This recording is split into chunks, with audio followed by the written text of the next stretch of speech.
recorded live. Good morning, good afternoon, and good evening, wherever you may be across the nation or around the world. Once again, you are listening to the VMware Communities Roundtable podcast. This is podcast number 594. My name is Eric Nelson, and with me today, I have my regular co-host, Matt Lungus. Today is Wednesday, March 2nd, 2022. Matt, how you doing today?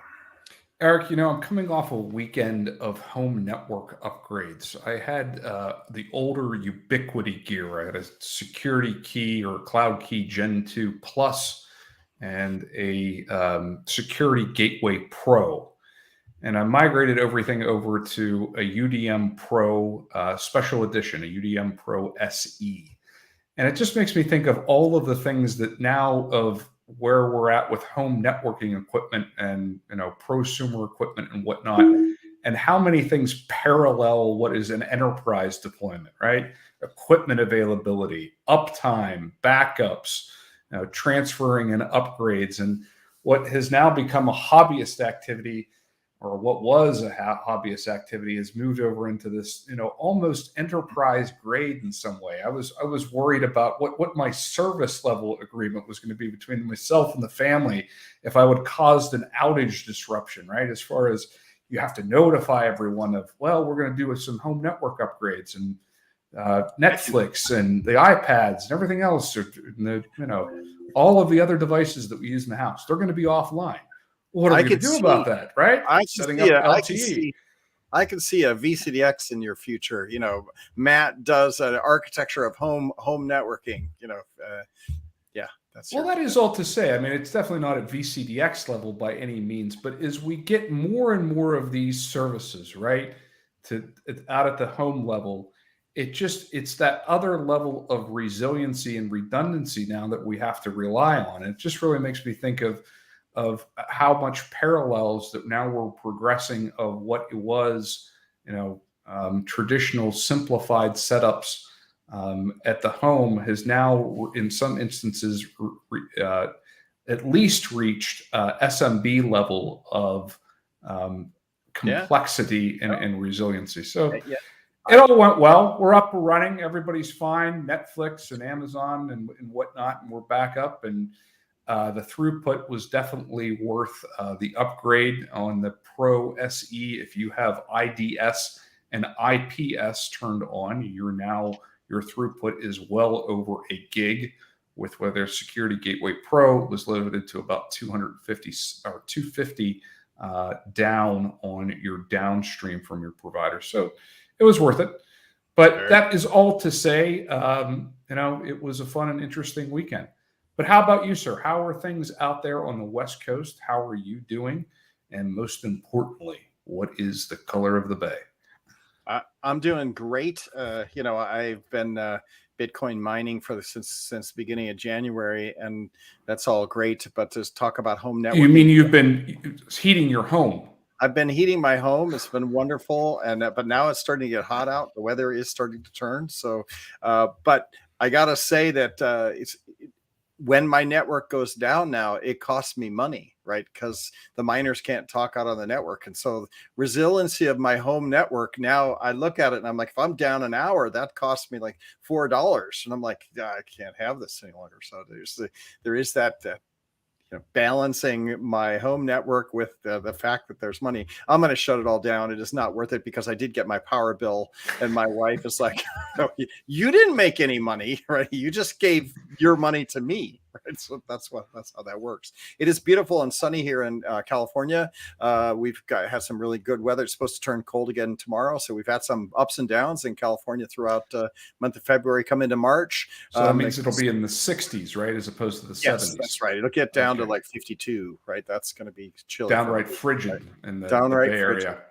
On the show today, we're going to be talking to John Towles. We're talking about Workspace ONE workflows and the evolution of mobile flows. And so thought we'd have him come on and talk a little bit about Workspace ONE and experience workflows now. So excited about that. But before we get to John, thanks for coming on the show. Appreciate it. But before we get to John, let's swing over to Utah.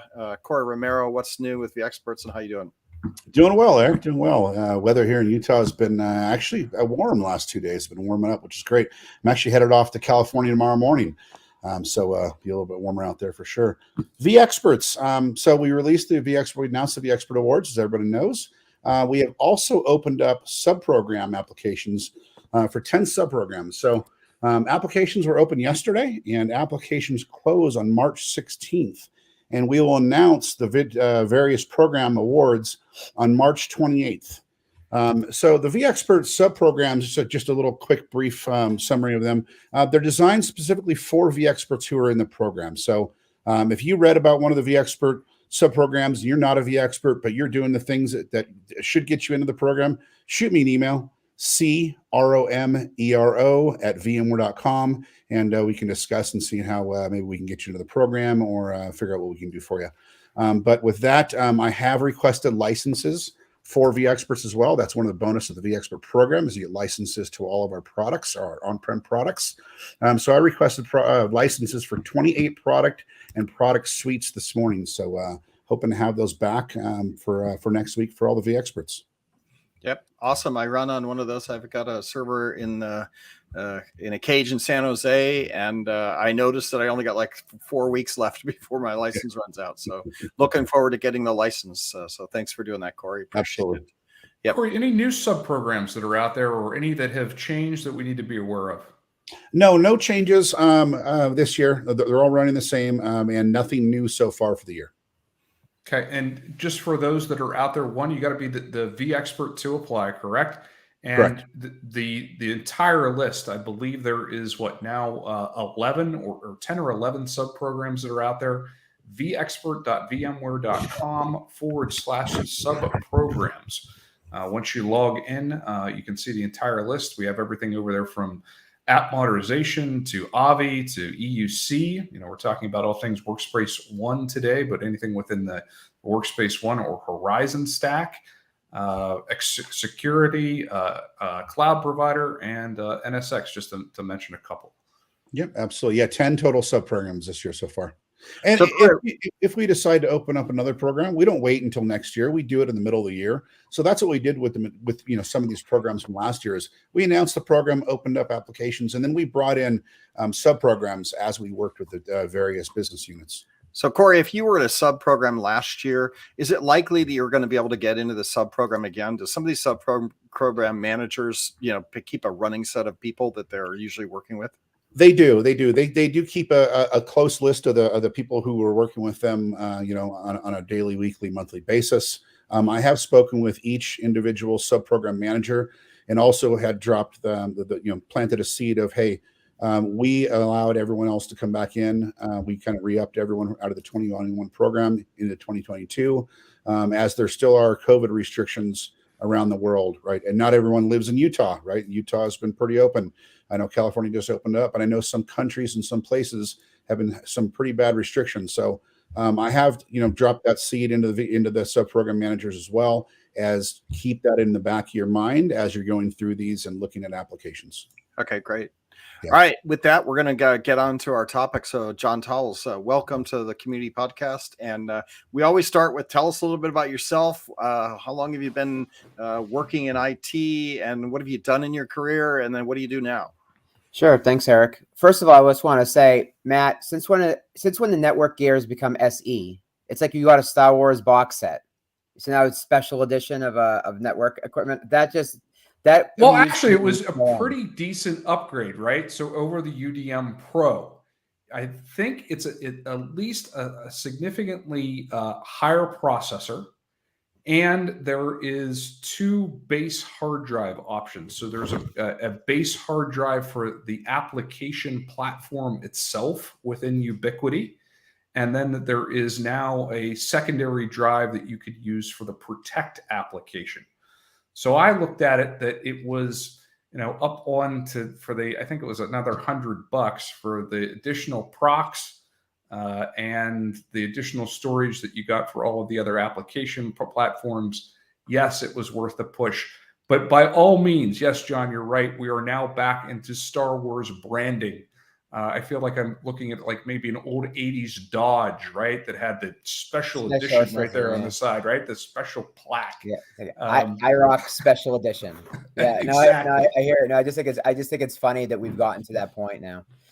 So anyway, my name is John Tolles, aka Mobile John, proprietor of mobilejohn.com.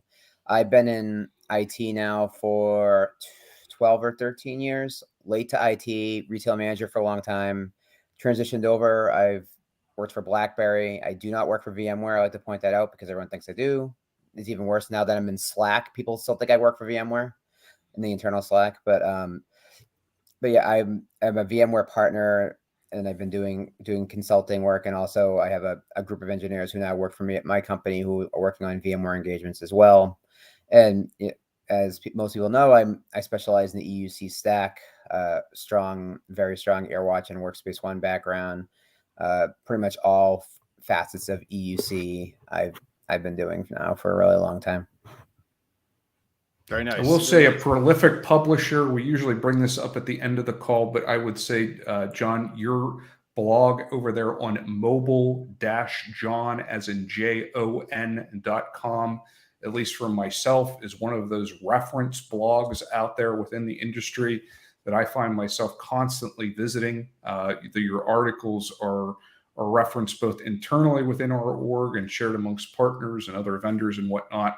And you're a prolific publisher. I mean, a great quality of articles and a high number of articles.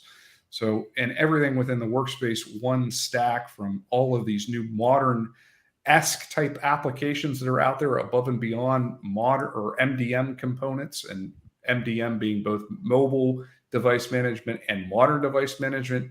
You're exploring things like we're talking about today with, mobile flows, but then also with DEM and DEX. But just a great reference articles for those listeners that are out there over at mobile-john.com. Yeah, I had a monstrous article I released today on macOS Deem, which was not for the faint at heart, because I was talking with one of the PMs, and I'm like, how do you really talk about Deem? So I basically documented every single field that the different the different widgets have in it, so you could get an idea of like because that's what Deem is, right? You want to think about how can you use the data to do stuff, and I think that's a lot of it. But yeah, so I'm trying to really dig deep now into macOS Deem, because I don't know that Control Up does macOS Deem, but I know that like a lot of clients I've worked with, right, when we talk about Deem, they're like, oh, I already have Control Up for my Horizon, and I want to do something else, and all that silliness. And so I think that is certainly a good area for opportunity, but I think that macOS is very challenging because you find that a lot of stuff doesn't work the way you need it to more often than not, unfortunately, over there. But yeah, I mean, it's the brilliance of having ADHD, is that in order for me to retain stuff, I have to write it. So it just kind of works out. I had this whole idea that I was going to do whatever I had to do to try to hit 100K views last year, and I just couldn't do it still. I put out an article every single week in 2021 and still finished shy. I was at like 95 or something like that. Because I make fun of people, because like Johan van Amersfoort, who's one of the most brilliant people when it comes to Horizon people can sneeze and get like 250,000 hits. A mobile person, like we have to basically, like, we're like the hobo that lives on the street that's trying to like find all the food he possibly can find just to eat that day. Like we're scrounging and we're pillaging and we're doing whatever we can do to try to, be relevant. And it's so hard as, a mobile person. And then like, let's make it worse. Let's make it a Workspace ONE person. If I was an Intune person, maybe fine, right? Which I know to a degree, but I don't like it enough to actually want to write that much about it. But like, and I think that's the thing that people take for granted. A lot of times these people who write, are doing stuff on vSphere, on Horizon, all this stuff, it's really easy to get views for your things. My stuff, not so easy. So I always feel very lucky whenever something lucks out. Have either of you guys ever watched Letterkenny, which is something I discovered during COVID? I can't say that I have. It's probably one of the greatest shows ever, and it's on Hulu. It's basically about they're Canadian, let's call them country, to keep it PC. They're Canadian country people, and it has some of the. I actually wrote this article, and I don't know how, but if you Google Letterkenny problems now, my article is the top on Google. Like I don't even know how. Like this article is the top article for me in 2022, and it's just an article about like how through me and my wife watching the show, I learned all these life lessons that I could apply to IT, like not my cow, not my farm, which is like basically it's not my responsibility. So working at Freddie Mac as a contractor for the last year, I would say that almost on a daily basis. When somebody would try to pull me into something, I'd be like, not my cow, not my farm. And it's just always so funny. Like the stuff that you really work hard on, you never get hits on. But these like silly nonsense things you write will sometimes do really well, and you don't really understand why they did so well. That's always, I think, the funny thing about, writing and, putting stuff out there. Well, we're a little off topic here, but that sort of goes back to the blogger mantra, right? Where you just never know. But to that end, unless you're putting the content out there to begin with, you're not presenting yourself with that opportunity. No, you're exactly right. And I'm fortunate that this year I became one of the VMware top 100 influencers for 2022. So I was very fortunate. I thought it was a joke. I actually messaged her and I'm like, because I made a big stink. I'm very transparent, right? So I'll own it. I made a big stink when I wasn't on the initial list in 2020. I was like, literally, is there a person that's more synonymous with Workspace ONE than me in the country? Period. And I get they basically just they're like, go away. You stop being silly. But I just didn't even believe it because it's so weird. Like for those of you who aren't V experts, we get this app called Advocacy or Dynamic Signal on mobile, and like you get the influencer thing messages actually come as a notification in that app. So you think, oh, they want me to share an article. And so I actually didn't believe it. I actually sent an email to her. Is this real? They're like, yay. I can go back to doing what I'm doing already. But yeah, so I apologize. I'm famously known for going off topic. Black. There you go. There Eric. You go. Right. Because we do this podcast mostly because we had to get, we had to order templates, blanks to, see how they looked. Right. So I said, Noelle's like, what name should I put on this blank that we're going to get so that we could, and I went, well, we'll put my name on it. I'll take one. Right. So she did. So we built that program, but yeah. So getting back on topic, because the hour will drift away very quickly. Very true. Why don't we talk a little bit about Workspace ONE and experience workflows? Before we get to that, let's start back with a little bit of the history with this, right, John? Where did this come about, and where was this introduced? I saw, if I'm correct, that you had done a series of articles on what was mobile flows at the end of 2020. And we have since progressed to, the newer platform, which we're calling experience workflows. But I think it for our listeners are out there, can we do a little bit of a history recap of how this started? What's a use case, and who would be considering a product like this? Sure. We're gonna play 6 Degrees of Kevin Bacon, VMware style, real quick first. Okay. So my first job when I moved back to Massachusetts, I worked for MIT Lincoln Labs, and we were trying to do SMIME, and I went to AirWatch Connect. I was the only person that did SMIME, believe it or not. Could not find a single person to talk to SMIME about. And so we were in Apple iOS. They do not actually check certificate expiration dates. So you could have an expired cert and you could still use it. And so it was a whole thing there because I was in the DoD, right? And so I went to AirWatch Connect. This is, I forget what year this was. And someone hooked me up with a man named Evan Hurst, which I'm sure you guys probably know Evan Hurst, who's a PM. And he was the PM for AirWatch Boxer. Or not AirWatch Boxer, AirWatch Inbox at the time, which is how I met him. And then fast forward years later, as he became, he did great jobs with products and he moved up and up and up. He ended up owning mobile flows. And I was actually talking to Evan about it quite a bit, way back in the day. And I remember what really came as a precipice for me is because mobile flows was okay. It was okay. And then virtual assistant hit, the IBM, the Watson partnership, which became really big instead of, I think, bringing that synergy and pulling everything together. Because I know like Hemant Sahani had a whole vision around, kind of like, the onboarding and the HR aspect of IT, right? And so mobile flows, there was kind of two sides of the coin. So they built all these out of the blocks connectors, and it's kind of like, good old Microsoft Power Flow Automate or whatever the name for it is this week.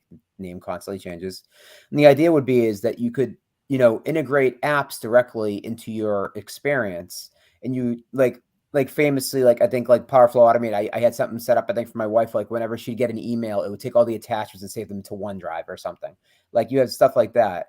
And like in mobile flows, they basically, they're out of the box connectors. They met very specific use cases. Like, so like, for example, you could use the mobile flows to say sync your mobile device easily. Then you also had stuff like getting notifications for Zoom recordings inside of the hub. And the idea is that you'd have a one-stop shop for notifications, whether that app was Boxer or whether that app was the Intelligent Hub. And they had all kinds of great integrations. They had out-of-the-box integrations with ServiceNow. ServiceNow, exactly.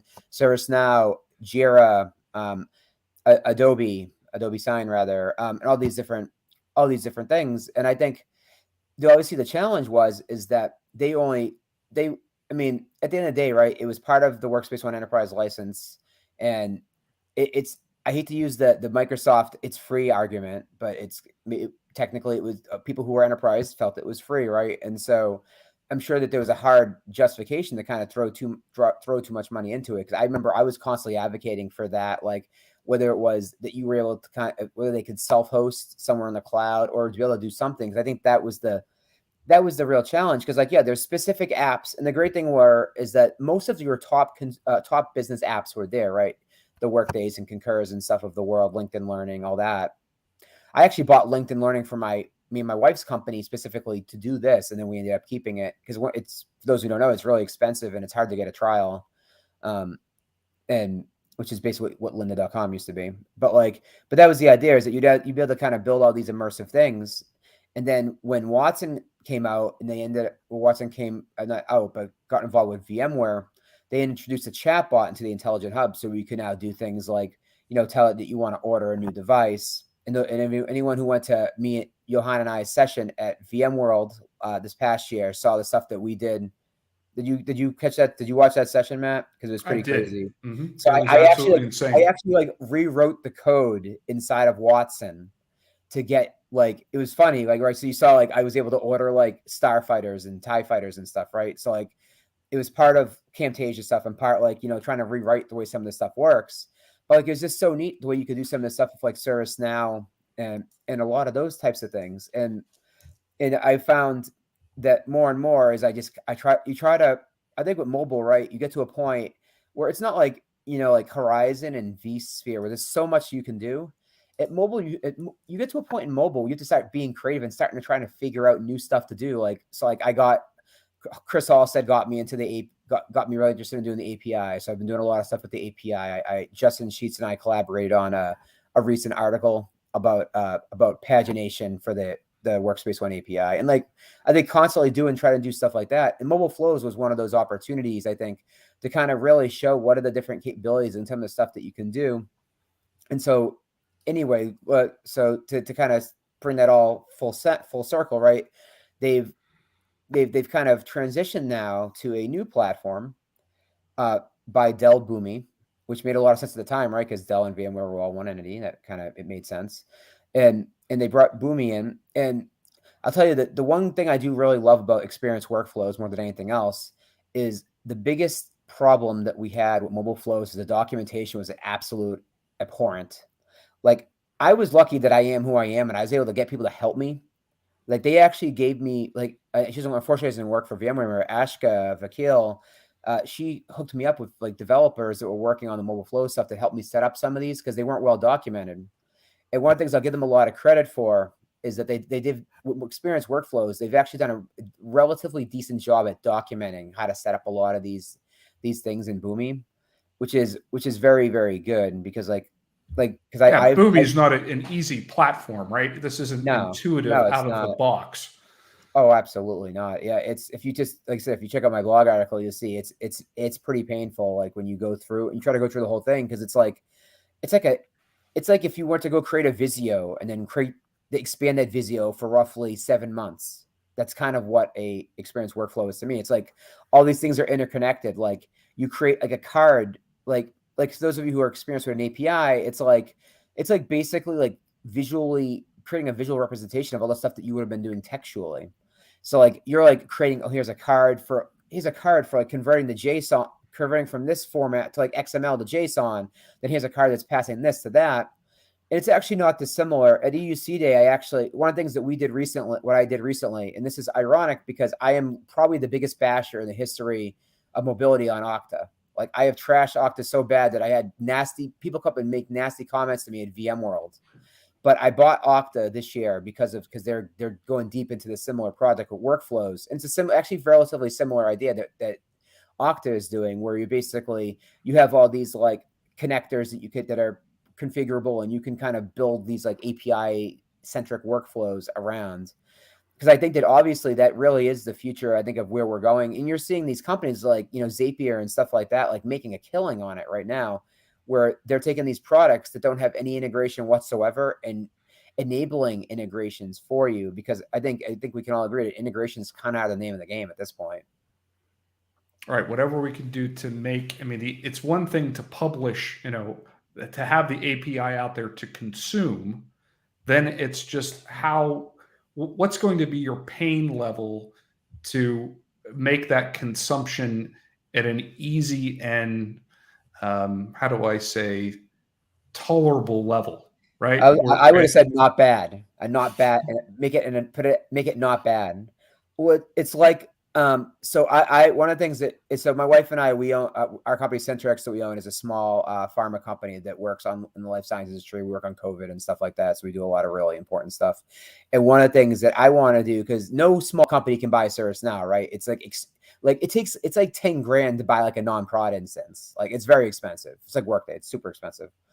And so we use Jira Service Desk, and I found a product called JMWE, which basically allows you to turn Jira Service Desk into ServiceNow. Like, so we can actually build, we have a whole service catalog, and we can actually build API integrations for like people submit a catalog request to like get access to a SharePoint site, and it does an API call, and once it's approved, it automatically will go and it'll take that approval, and it'll go and do an API call in the back end. And in our company, we've actually implemented experience workflows for Jira Service Desk, so all the managers get a notification when there's a catalog request to approve on their intelligent hub. They tap it, and it goes off and does its little API magic and does its thing. And so like we've really kind of been dedicated with that, because that's one of the things that I, as a mentor, I teach people now is early engineers. I think the best thing to teach them is API now. Like I remember when I was scared of the API when I was like mid-career, because a lot of people, they're afraid of the unknown, right? It's like they're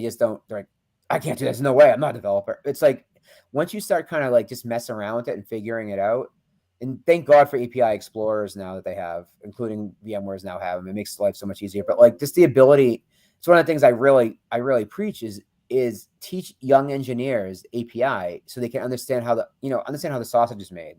Like I feel like that is so beneficial. And as I develop talent coming up, and I've developed two pieces of talent who both are now VMware, who work for me as VMware partners working on VMware projects. And that's one of the first things I taught them was being able to see how the API works, so you can understand how the data works, because it's all about understanding the data. If you understand how the way things work, it's so helpful. And I think that I think all these things kind of come full circle. And I think experience workflows is kind of an example of how some of those ideas and concepts kind of been brought to life in a positive way. And before we continue along with that thought, I want to go back to your session for our listeners coming out of VMworld with Johan. That is EUS 3107. I believe that was the Nerd Tours, right? The Tech Deep Dive, the VDI Nerd Tours 2021. For we actually had two. We had two of them. We had a regular one, then we had a deep dive that showed you how we did the stuff that we did in the demo. Apps for the EUC fans that are out there on our listener base, I would highly encourage that. It's available out on the VMworld site on demand to go through and view. And then switching back over to mobile workflows and experience workflows now. In the consultancy, though, John, we talk about consumption and services that are available and that are out there and whatnot, and we talk about this in a theoretical sense, but the practical application, and for those that you can speak about from the engagement that you've had on the consulting side, what's the real world application here? How are enterprises actually using this to help their line of business? What's an example, relatively simple example that you've either helped to implement or heard about where they've been able to consume this as part of the Workspace ONE platform? Sure. I mean, I think the biggest challenge is that people don't know that it exists. I mean, that's the big challenge that you run into. So you run into Right. a lot. The market present or penetration hasn't really, I mean, it's there, but we Yeah. still need to, we can ramp up with this, right? It's a No, you're relatively right. new product set. And I think that they're really trying. I mean, with the fact that all of intelligence, and until recently, you couldn't buy intelligence outside of it, and the fact that I think they're trying to get people more and more and kind of driving them towards enterprise. And I think that that certainly helps in that idea because it kind of drives that whole kind of idea further, right? But that's what you get into a lot is a lot of these companies you'll go and join. They actually already bought a product to do this thing, like to do like what we're proposing or what we're talking about doing. But I mean, I think that inevitably, notifications really are kind of the real world application that I've seen, right? Where, you've got a company who has like, they're doing Adobe Sign, right? And they're like because let's say your average company, right, is they're using Zoom for video. Contrary to my belief, they're likely using Slack if they care about the users. I mean, no offense, but Teams is no. So like, yeah, and I know I get it. Slack Grid is really expensive. I get it. Okay, but yeah, they're doing Zoom for messaging. They're doing Zoom for video. They're doing Slack for messaging. They're doing Workday, Concur. The great thing is that your average large enterprise, there are out of the box connectors that are available right now that meet kind of align with what they're doing, and that's because right now that they're gating the whole thing. And so like the main use cases that I've been running into is stuff like that. Like people want to have notifications like on their Zoom recordings. The ServiceNow stuff, I haven't had that much of an opportunity to kind of deal with yet. One of I'm like I said, as someone who's getting really big into Deem right now, that's one of the things I'm really driving with some of my clients is using Deem to basically get tickets created and generated based off of like user scores and stuff like that. So I think I don't know if the ServiceNow stuff is really there yet from a user perspective, because I think there's still a lot of skepticism with onboarding and offboarding. Like I don't know how much they truly believe in it yet. They believe in that they want to get better at onboarding and offboarding, but I think that there's still trust needs to be built up there. I mean, in my opinion, I think a lot of what we're seeing right now has to do around the notifications and to some degree approvals. Like I said, like, and within my company, like I said, which is, a 100-person company, we're doing a lot of really great things with being able to approve those catalog requests. And so that's been very, very useful. So sure, it's taking this idea of what would have been that manual approval process for, this could be, a product like Adobe Sign, and then notifying the user of, the next action to take. And then based on what workflow that you would have set up. So if there would be a signing process, you could see this where there would be POs or field service organizations.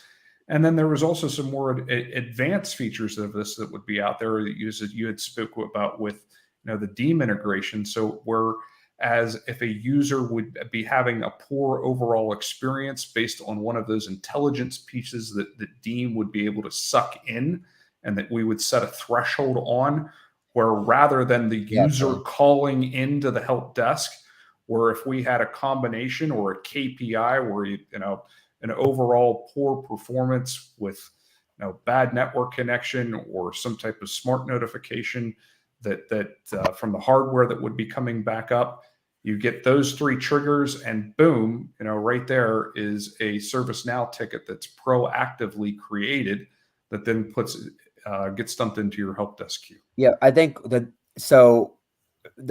out of my article today, I think the thing that I feel like is the most beneficial, like for Mac, and it's something that we're kind of, if you have PCs and hopefully you're doing Dell Support Assist, if you're a Dell customer and you do a similar thing, is that so one of the pieces of data that the Deem is pulling from Mac right now is how many, and most people don't know this is a thing, but every battery has X amount of full charges in it before it actually basically goes kaboom. Right. I was actually impressed that Mac OS Deem actually records that in there, like how many full cycles are left. And that's one of the things that I'm going to be talking with, like myself, talking with Apple themselves directly to get an idea of like what they think, like at what, like, is it 500 left? Like, what is the number when you need to, let's go get that battery replaced. And yeah, that's really where Deem, because you can use the buzzwords and you can use the flashy stuff around Deem, but that's really where Deem's bread and butter is getting ahead of certain things, like drawing alerts on free disk space. Like, okay, free disk space, either sending an email notification or opening a ServiceNow to get disk space, battery, the stuff that actually matters to people. I think that's really the stuff. Like, there's also stuff with they also have logon failures. That's another one. I think that's the kind of stuff, like, when people realize that they don't even have to call the help desk, that the help desk is already looking out for them. I think that's really where Deem, hits its stride. All right. This isn't just a simple thing where we can say that we want to do, battery replacement every 3 years. This is a functional element that is life cycling within the battery. So if you would take the standard analogy where we're going to, we're cycling our fleets every 3 years, but, we might have to do battery replacements depending on endurance and whatnot every year and a half. And we do, some of them may have been used to capacity, others not, but we just want to be sure, and we're going to go out and do the whole entire fleet. So there's a 50% overhead just to be safe. Whereas if we're actually taking that real telemetry data, and we know from a hard experience of, okay, at about 80% of the battery's life, we need to start to get ahead of this. And then we can have a proactive ticket that's thrown into our service queue that, depending on the level of integration, could pull from a centralized inventory, automatically, put a service request into the hardware depot, create a print label, get everything shipped out, have the other one set up for return. And then you're much more efficiently and proactively managing your end user fleet. And we can apply this to, a tremendous amount of other things just beyond Macs. And I think that's where we take this true intelligence that's out there in the field and more effectively operate these fleets. Yeah, well, when you think about it, right? So I remember a couple companies ago, I worked for a director who would famously just say, "I want AI." Like, I want AI. Like, least helpful thing somebody could say. And I use that as an example because when you go to users and you tell them, you give them actual information that's helpful. You tell them that, we're monitoring your battery. We know you probably have about, 200 full charges up before that battery is gonna go kaboom. Not actually kaboom, but go not be okay. That's the kind of information when you go to users with that. I think you build trust and you build a good relationship there, as versus just, oh, your computer's not working too good. We just go get you a new one. Like, here's the why. Here's why you're enabling your users, and because you're providing them with information that allows you to build that trust relationship as a service organization. Credibility, and even more so. And that's, I think, if we look at, because if you say, like, for example, if you say pharma is a relationship business, I'd say that IT is a credibility business. You think about everything that we do, right? Like, what's the old adage that, that not the technologies aren't necessarily bad, but they're rolled out poorly. That kind of deal. Like, it's all about credibility. Like, if you build trust and people believe you know what you're talking about, this is so important in consulting, especially in my space and mobility. You've got a lot of people who aren't even really to speak that authoritatively or confidently when it comes to mobile. And I think, and that's why a lot of times in these projects, and I've even seen it in VMware led projects, whereas customers they really fight and they push back. But if you build credibility and people trust in what you say, it speaks volumes, I think. I mean, I've always felt that IT kind of is that way. Absolutely. Eric, I've been dominating the conversation. Over to you, sir. What questions do you have for Mr. Towles? I gotta address all the people that aren't EUC experts and go, wow, a lot of that went over my head, right? I mean, it's one of these things that I'm still struggling with what the top level definition of experience workflows versus mobile workflows versus I get kind of the automation of it, and is it just all this is for mobile where I'm engaging with my mobile. This stuff is so far over my head, Matt. I'm kind of like, okay, what are we doing next year, right? Like, this is something that I'm still trying to figure out. So I don't have a relevant thing to say here. I think you should think about it as synergy, right? It's about you're just bringing things together. You're centralizing an idea. So like if your idea is that, so if we put it in like layman's terms, that's how I always talk to people about, like, you know, when they provide, when someone provides requirements, right? They try to talk in your language, and it's never a good idea. Like, just tell me what you actually want, and it's my job to see if I can give you that thing that you want. And I think that experience workflows are all about, like, you know, we want a one-stop shop for notifications. We want a one-stop shop for approvals. That's really inevitably where it is. And the idea is, it's now my responsibility to look at all your enterprise services and figure out how I bring all those enterprise services into the fold. And I think that's inevitably what we're talking about. It's kind of like Power BI in a way, right? Like how Power BI, some stuff is out of the box, some stuff you have to pay money for, some stuff you might have to build. And it's that's really what it's about, the idea or the concept that you want. You want a unified hub for the thing that you're trying to do. All right, I do have a question, because I did go through your blog article, right? And I kind of followed along until I got to the Boomi Console, right? Yeah, it's painful. I agree. Yeah. Explain how the Boomi Console fits in this process.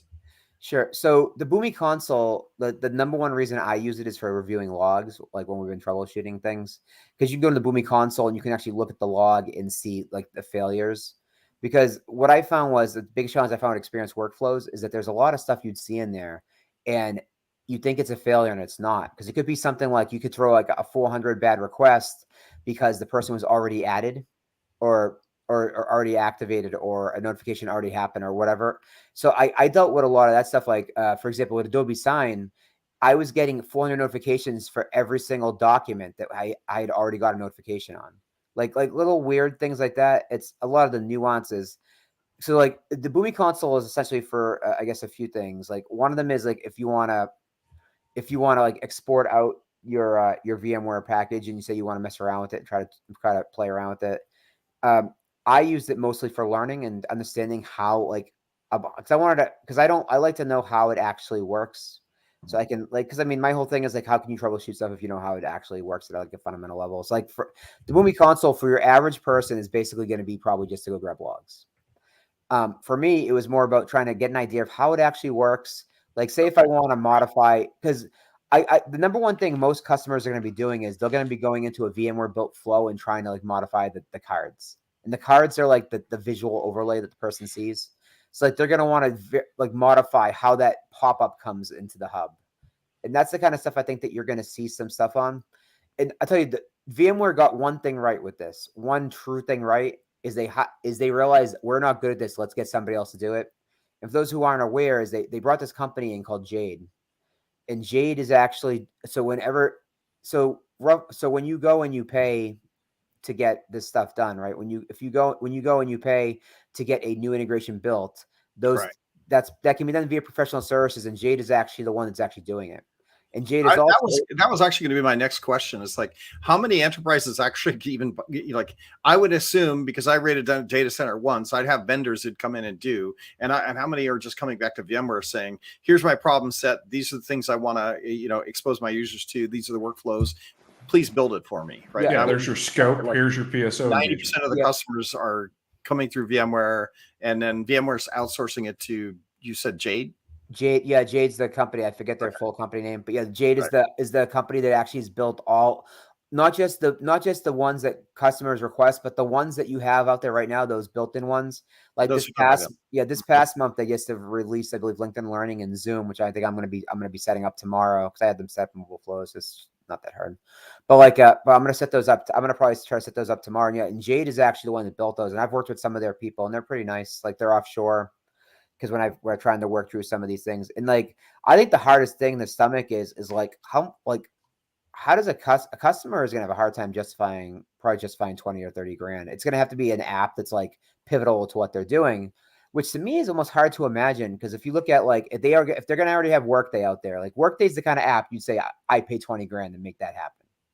Same with Salesforce, I pay 20 grand to make that happen. And those are the kind of things that you're gonna see prioritized pretty highly, I believe. Is that you're going to see, and a lot of these have already happened, but I think that's the thing, is like, how do you got to really try to build that business case for, like, and justify, should we spend 20 grand on making this thing an actual reality?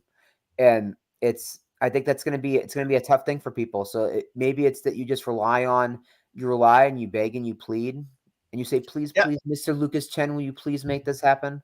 Yeah, I think Which I have done on more than one occasion so far, and I have not gotten very far. I look at VMware and I look as an owner of services that we deliver to the rest of the company, right? We do have some social services and community services that we deliver internal to the internal apps, and they have to go through Horizon, in order to, enable that. And for me, as an owner of that service, I might spend $400,000 a year building and operating that service, and I only have 20% of my employees using it because they don't know about it or it's not easy to use. So for me to spend another $50K to enable that service that we've got to just seamlessly plug in, it's worth it for me to go do that. And I know that sounds enterprisey because it is enterprisey. Well, no, I agree. No, I absolutely agree with you. I think that's the thing, right? Is are you going to be able to justify that? I think it depends on the business, right? Because some businesses, right, I think are like in the financial space, for example, it's a lot easier for them to spend money. But then if you talk about like a healthcare, say now you go over to healthcare, right? If the product is not called Epic, they're probably gonna fight you on spending the money, right? And I think I think it all comes down I think construction will probably be another one. I think it's going to depend on the industry and whether or not, like, if it's an industry, and I use air quotes, prints money, like like a Moderna or like some life sciences company that's making billions of dollars, and they have a very let's say very pliable IT budget. Kind of like Capital One, who was one of the big early on companies that did a lot of mobile flow stuff. I think that those companies, it's not a big deal, but I think that it's going to be challenging. I think it's interesting and it'll be challenging because I think that the problem is that most of the companies that are probably going to have to pay money for workflows are probably small to medium businesses that have products that aren't on that roadmap. Like a company that's using, say, like a NetSuite.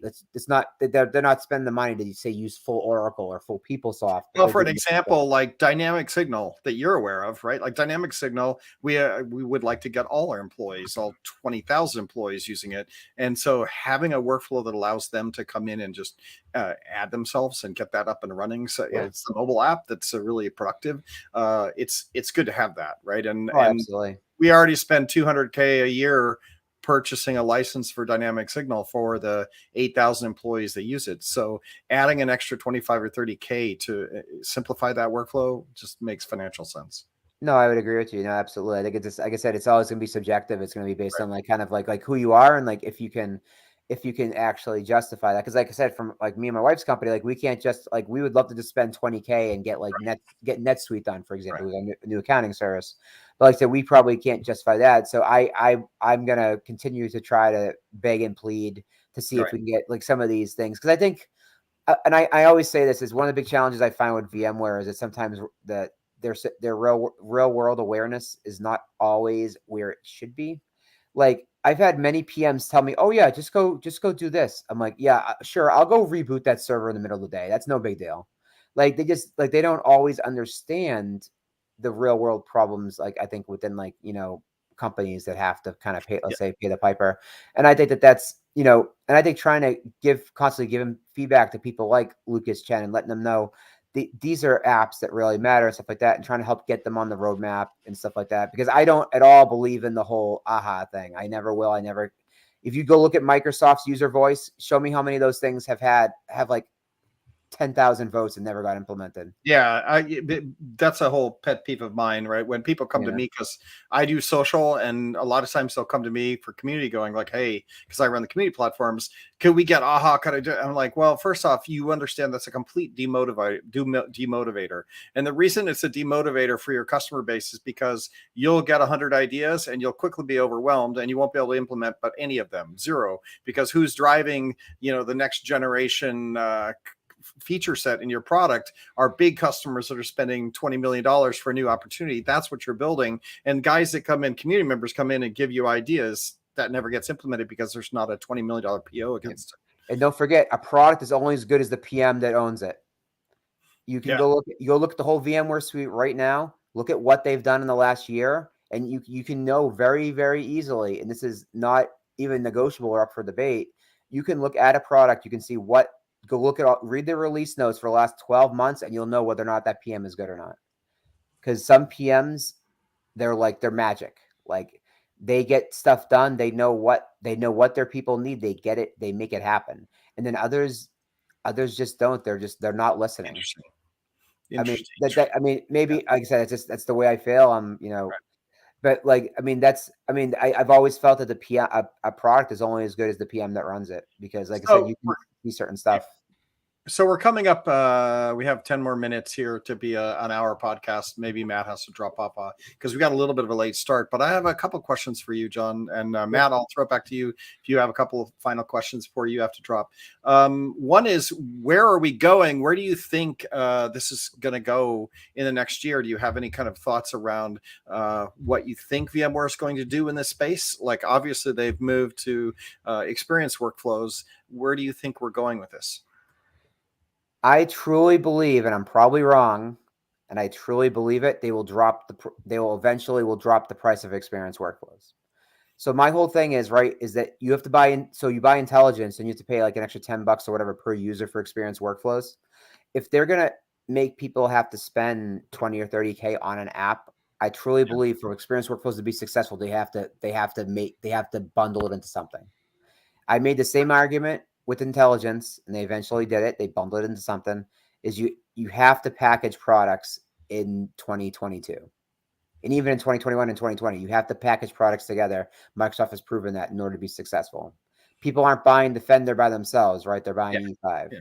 So Well, I mean, if you look at the VMware enterprise, all you can consume license, I forgot the name of it, Matt. Like, we are absolutely heading in that way where you just have an all you can eat price, and then maybe we have some consumption in there, but mostly it's just a buy a all you can eat license, and away you go.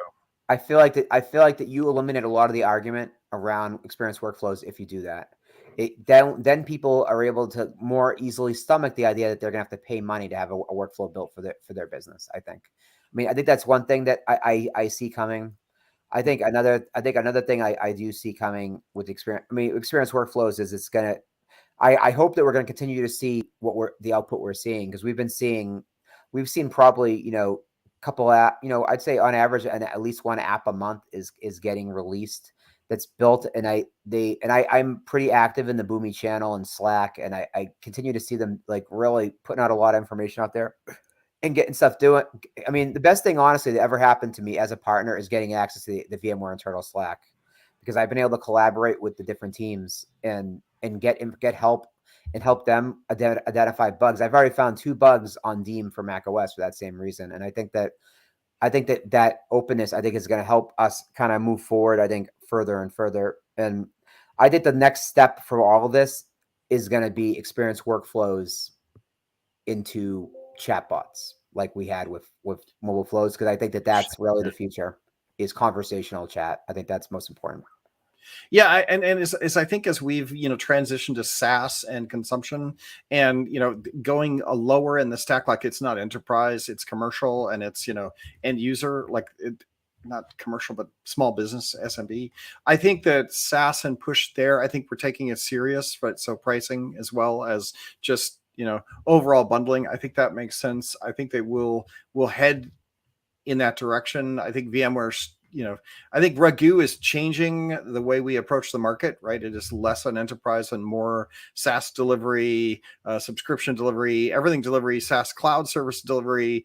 So we should see a transition in the next year as we just get better at it, right? As more and more people learn how to do this at VMware. It's a Microsoft model. I love telling these enterprises that they don't matter anymore to Microsoft, and their jaws drop, because it's like, because it's not like the BPOS days where this large, like some large like Bank of America mattered so much, because now you're as good as the seats that you have, right? And I worked for companies that were majority investors in Microsoft, and I lived and watched that, these people saying, oh, that, and they never, is it one, that whole, the SaaS consumerism of it is that you only matter as much as your seats, so you don't have the pull you used to have, and it's a hard pill, I think, for people to swallow.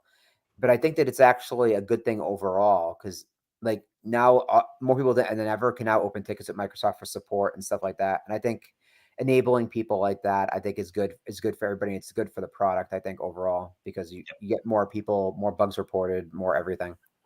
And so, okay, that's for us. What do you see? I always ask people at the end of the podcast, because we're coming up to the hour. what do you see some of your goals are for the next year? We're starting in 2022. Do you have anything that you're aspiring to, paying attention to, technology? Some people ask for what are the good books you read. I like to geek out and say, what's your favorite tech that you're following, or kind of got you inspired for this next year? Yeah, so I'm heading to my first conference in 2 weeks down the HIMSS in Florida, the healthcare and IT conference. Yes, I've heard. Yeah, And, I know him. and Yep. so we're actually my company, we partnered with another company, and we built a Word add-on, and we're actually going to be showing that at HIMSS in 2 weeks. I promise I did not do this so that I could go to Disney for a week without my family. Yeah. I promise that You did not happen. promise. Yes, quote. I Yeah, promise. yeah. Me and two of my guys are going down. We built one of our big pain points I dealt with for a long time as an EUC architect is how bad co-authoring is in Office 365. And so we built an add-on, and what this add-on does is it actually is like a companion, and it basically makes sure that you're aware of what your sync status is when you're like co-authoring in a document in Word. And so it monitors your document. It allows you to reset your Office account if you're having sync issues. It will, it'll let you know. It'll save copies offline. So the whole idea is for these companies that are doing collaboration. And I was amazed that no one's thought of this. It doesn't exist in the market. It blew my mind because I've worked for so many companies, and it's been a complete nightmare for almost every company I've ever worked at. Like most developers, they use Google Docs because the co-authoring has been so bad. That's correct. Right. Yep. And so, yeah, so the idea is that you have something as like a companion to kind of support you, so you don't lose changes. Because like my wife will be working on a document, and then there'd be some kind of sync conflict or something, and it wouldn't sync, and she'd lose like 6 hours of work, and that's a lot of money. Well, based on what she's billing at. And so this was an idea that we had. And so we work with a partner company to kind of come up with that. And so that's something, and I think that's creating is something that I think I'm very interested in for next year, is seeing like what we can create and trying to kind of push the limits, I think, of some of these API things are what I'm really interested in. Like APIs, I hate to say, it's nerdy enough to say it's been kind of a hobby, but it's been kind of a hobby trying to just understand like how I can, I think, make life better and easier. Cause I've already done the whole home automation thing. I've done all the stuff, like all that kind of the personal stuff. Now I'm just trying to see like how can I use technology, for the greater good, I think, and how can we make sure that we do good things and keep people happy and do the right thing. That sounds fun, and you could be the next Wordy, right? Like you could just take off. The next thing you know, guys build something, and it goes nationwide, and away you go. Where would people go find your plugin? Where would you go? So if you look up my Synterex booth for HIMSS, all you to do is Google Synterex and HIMSS, Okay. and I'm gonna have all kinds of marketing materials on there. And if you happen to be in Florida, reach out to me, and be happy to have a drink. There's going to be a lot of good times on there. I'm very paranoid. I've got a wife that has autoimmune disease, but I'm still going anyway. We got some family members going to Vegas in a couple of weeks. Like we're all trying to figure out like, okay, this is opening back up. Here we go. And we got to live life. We're going to go to VMworld this year. We're going to get out. And, I got my vaccines, and, I'm trying to stay healthy and take some vitamin D and do all the things I can to be able to just get back into it. Right. Yeah, you just got to make good choices, right? Like we shut down everything. We didn't do a thing. And then our nanny gave me, my wife, and my 2-year-old COVID. And so after we bounced back from that, we decided, you know what, we're just going to have to start doing what we're going to do. We're going to just make good choices and focus on what we can do to protect ourselves instead of letting everybody else have to protect us. I mean, because no matter what you do, no matter how hard you try, eventually it catches up with you, I think. Very cool. Well, we're at the end of the hour. We always finish up with some V Barbecue, because if you want to watch us on YouTube, thank you for everybody listening to the very end. We're on youtube.com/V Barbecue, BARBECUE. And so we talk a little barbecue because it's lunchtime here in California. John, do you have any favorite barbecue? Do you ever get to barbecue? And if so, what is that? Yes. So it took a year for me to get my grill. I've been waiting for it. Originally, I was in Texas, and I had an outdoor kitchen. So I moved back to Boston. You can't really do an outdoor kitchen up here because it would just rust, and it's like way more expensive. And so I got a really nice Heston grill. I was gonna get a Lynx, but we couldn't get them because #COVID. I waited a year. It was on order for a year. It literally showed up in January.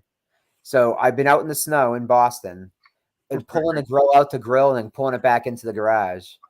Because anyone who knows anything about That's Hessen, if you know anything about a Hessen, they're not cheap. So There you go. yeah, so like and I also have a smoker, so we try to regularly, we usually do a good brisket. We'll do a good brisket. We're mostly like we do a lot of chicken, we do a lot of steak. Sure. But yeah, we're a celiac household. My wife has a celiac disease, so we scratch kitchen. So it's good stuff. There you go. Tony Foster, if you're still there, I'll ask you if you got anything to report on barbecue. And if not, we'll wrap up. I am still here. So tomorrow night, I'm actually going to be doing a non-bread pizza on the grill with barbecued pulled pork. Very nice. What's a non-bread pizza? What does it sit on? Yeah, what does that mean? What is that? What's a non-bread pizza? What does that sit on? So non-bread is an Indian. Oh, naan. Okay. N-A-A-N. Non. Oh, not. I thought he said non as in not bread. Yeah. Which is funny for the person from Boston saying somebody else is Sorry. somebody else is saying. There you go. All right. We're at the top of the hour. People are bothering me because I got to be at my next meeting. John Towles, thanks a lot for being here. Thank Have you, fun Eric. in Orlando. Get out, have some fun, sell some product, and I appreciate all the work you do in the community on your blog. Thanks a lot for being here. Have a great day, Eric. Take care. Yep.